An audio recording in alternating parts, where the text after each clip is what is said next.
Back at it. Back at it. Guys, I think I missed out on some money. My daughter said my old pants with the holes and whatnot that I cut off because the knee ripped. Kids pay big money for those things. Well, I still got one more pair. We'll see. Maybe I get $100, right?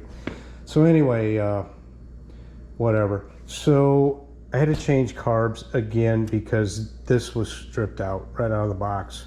I could get everything apart. Okay, so the last time I went down to 2, it's to lean this thing out. It wasn't good enough. So this time I've gone to 3, which is just purely a rod change from stock on this thing. So she'll be almost 8% lean on the power mode. That's the thin part of the rod, and about 6% lean, each one of these are 4, on the thick part of the rod. And I doubt if that's going to be good enough. I bet you I have to go down to 4. 4, I believe, is a rod and jet change from stock. And it's just a jet change, but I got to put the stock jet rod back in. So anyway, all that yammering.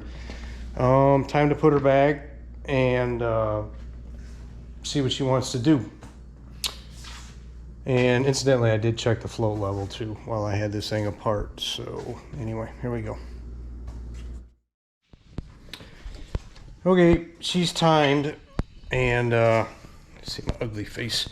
She's timed. I checked the timing. It's still at 18, which you would hope. And beauty of this little guy is it gives you RPM plus shows you I'm charging it right at 13.5 volts. Of course, the engine's not running. That timing light's nice, but what I really like is my good old Craftsman Chrome inductive timing light. Thing's older than, it's not older than me, but whatever. So right now it's idling. I got it at about 750 RPM, seems to like it. Yeah, I had trouble getting that fuel line, was giving me issues. You know, you take it on, take it off, end up with issues, but it's tight now. Oh, it's showing about 13.5 to 14 on the air fuel ratio at idle, all warmed up. So now I'll let this go for a ride, see how she does then. Yeah. Oh, P.S. Remember this issue I had with these these deals coming off? Well, hell, Summit sent me all new caps. They do make just the centers. They don't sell them evidently. Thank you, Summit. Above and beyond. These are a pain in the ass to put on, let me tell you. So anyway, yeah, Summit kicks ass. Got me this carb in no time. I'm gonna get that one boxed up and out of here.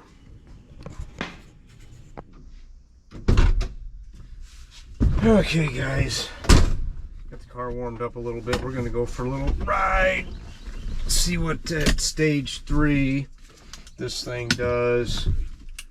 It's too bad you guys can't see the deal there, but it is what it is. So yeah, take the glasses off.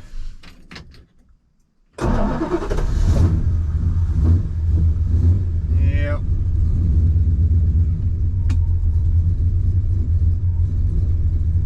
All right, here we go. Should really hit the garage.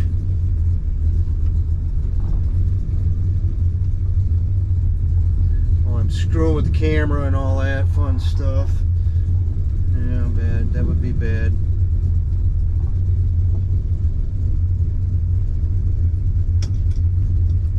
Alright, do a 10-point turn. Get out of here. Yeah. Right in the grass. Been a little wet.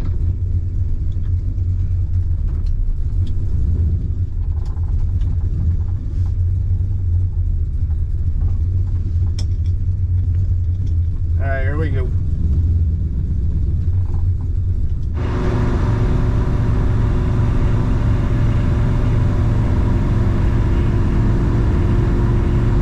Alright guys, here we are on the interstate. I'm doing right 2,900 RPM, about 70.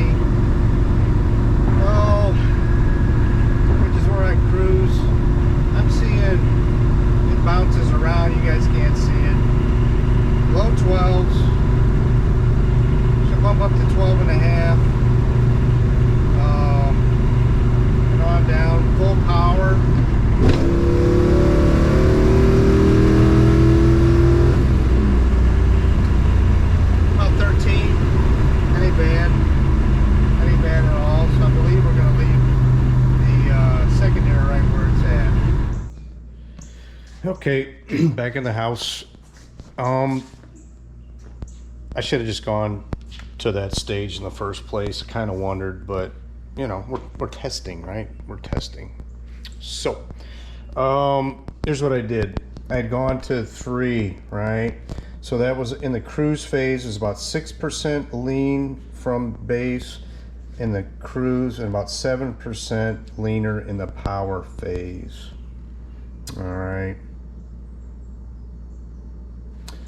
Now we're going to go to 4. That's about a full 10% leaner in cruise and 8% in power. This is where I'm not seeing the numbers I'd like. I'm about 12.5-ish, bouncing around, I suppose, at cruise, and power only drops a little. That'll be good. Yeah, I'd really like to see about at least in the 13s on cruise, you know. Idle, probably when it's bounced around high 13s to low 14s. Probably wouldn't hurt to richen that up a little bit, I suppose. So I mean, not even a quarter turn of the mixtures, maybe an eighth or something like that. But yeah, we're getting there. Oh, wide open throttle. She's right at 13. Probably good. 13.5, they say. I see 12.8 to 13.5, so that's probably good to go. So let's get this changed out and see what happens. Hello. All right, all set up for level 4. Oop, level 4 tune. Yeah, you know, whatever. Got everything back. I've been putting a little bit of oil on each one of these little bastards because this one's one that's stripped, and this is aluminum, these are steel, anything to help this process out. And I'm very proud that I didn't lose one Jesus clip the whole time. What's a Jesus clip, you might ask? It's that little bastard right there. Okay, there's 2 of them. There's another one back there, and I guess you can tell why one goes flinging off and you're like, Jesus. So anyway, all right, let's get down the road, see what she'll do.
The next day.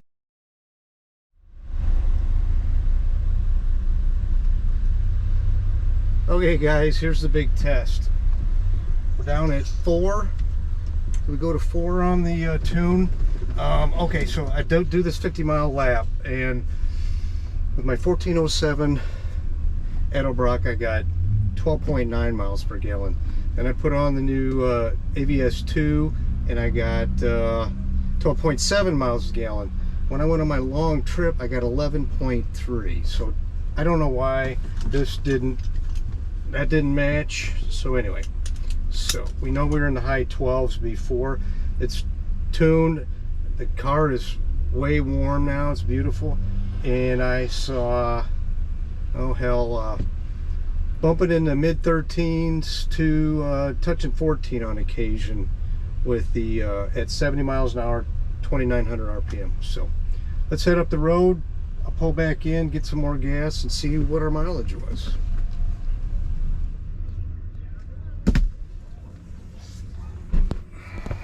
Okay, here's the deal.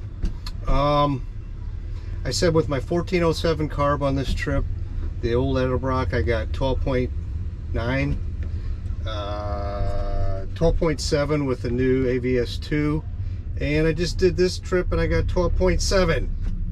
Son of a buck. That sucks. Anyway, I don't know. I guess the real proof will be if I take it on the trip. But I'll tell you what happened. So I'm bouncing, I'm running in the 13s. The thing keeps creeping up, 13.5 to 14, 13.8 to 14.2. It creeped all the way up until it pegged out at 17. I got 3 dashes. And if I turn it on right now, she'll run through her test. And the thing is, I think that something came loose. I think the O2 sensor's loose down there, sucking air, making it lean. But right now it's just climbed way up to 18 and it's off. So yeah, I was getting nervous. I'm melting pistons, but I don't think that's it. Obviously, my mileage didn't improve worth a damn. That's even with the window just barely cracked for wind resistance. It's not very hot today, so I don't know. We'll get her home. My temp didn't climb. It stays at 190. I got a 180 thermostat, a high flow Miladin, but you know it. So whatever. But all right, let's go home. See if that thing's loose.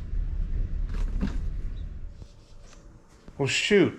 After all of that screwing around, wideband, all that, I got the same mileage as I did when I first bought this car. You know, it's leaner. There's no question. And for some reason, that 50-mile trip is pretty good representation, but I got that before, and then it was pathetic on my trip, you know, back to my parents' house. So I don't know. The wideband deal, I don't know what the hell. I don't know. The O2 sensor's not loose, so I don't know. I don't think I'm melting pistons in there. I really don't. So not with that shitty mileage I just got. So okay, guys. So we're tuning Louise here. The timing's good. The temps are, it's 75 to 74 degrees now. I got a 180 thermostat. She runs about 190 down the road with this temp. And I get pathetic mileage. So the next thing I guess I'm going to do is I'm going to change the distributor. I'm going to get one with a vacuum advance. Vacuum advance makes the, when you go down the highway, it fires a whole lot sooner. Advances the timing quite a bit, so you get a more complete burn. I should have done that in the first place, but oh, I'm so smart. I know what I need, right? Okay, anyway, guys, yeah, that's it. Maybe by the time this one comes out, I'll actually sprung for a new distributor. Thanks for watching.